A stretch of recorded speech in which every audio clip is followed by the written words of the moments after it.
Before the sun even came up, 16-year-old Ryan was out delivering newspapers in the cold. After school, he worked a shift at a local cafe, wiping down tables until closing time. It was an exhausting routine, but every night he'd sit at an old laptop to pursue his actual ambition. He wanted to be a filmmaker. This chart breaks down the daily reality for early creators. On the left, you have an enormous stack of hours invested. Late nights editing video, adjusting audio, trying to find a story. On the right, the audience views. Ryan would upload a video, and the needle would barely twitch. 3 views, maybe 10. The modern creator economy relies on a digital feedback loop. You put in the effort, the platform provides a metric, and that metric supplies your motivation for the next project. When the output remains at 0, the psychological engine stalls.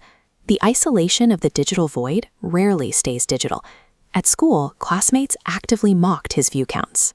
The friction of real-world humiliation compounds the silence online.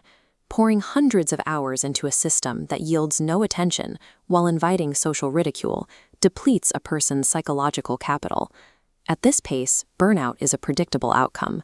One rainy evening, sitting alone in the cafe after closing time, Ryan reached the bottom of that psychological reserve. Staring at the analytics dashboard, he hovered his mouse over the delete button. The brain functions on a basic equation of risk and reward. If you repeatedly publish your work and receive 0 external validation, the logical conclusion is that the effort is a waste of resources. It forces a deeply uncomfortable question. If the world provides absolutely no feedback, what is the functional justification for continuing to create? Surviving this moment requires a total shift in perspective. To keep going, a creator must find a way to measure progress that has nothing to do with external applause. That night, the cafe's owner, Mr. Lewis, sat down with Ryan. Mr. Lewis had spent his youth trying to make it as a singer, and he viewed his past failures without a trace of bitterness. He argued that sustained periods of public failure are highly efficient. They force a creator to acquire specialized knowledge and persistence, lessons that immediate success often bypasses. This illustrates the mechanics of a bamboo tree. Above ground, the plant appears stagnant. Below the surface, it constructs a massive root network.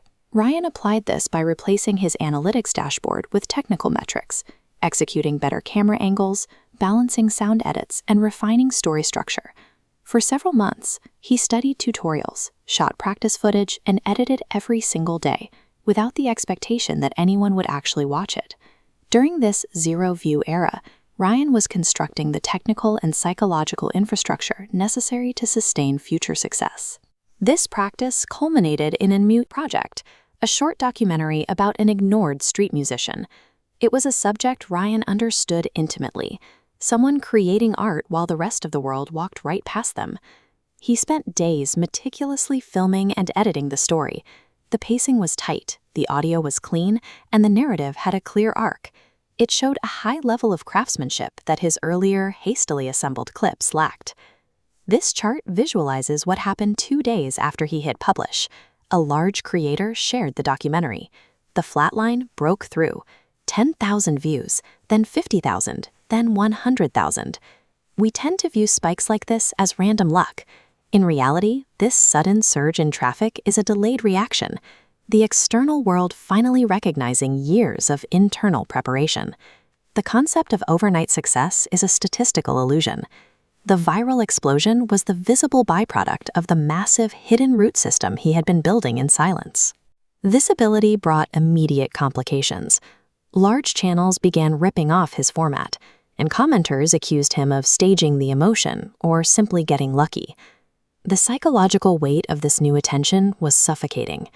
Reading thousands of harsh opinions from strangers, Ryan once again reached a breaking point, questioning if the channel was worth the harassment. He was facing a new kind of pressure. Working in the shadows carries the quiet pain of being ignored, but standing in the spotlight brings the aggressive pressure of being constantly judged.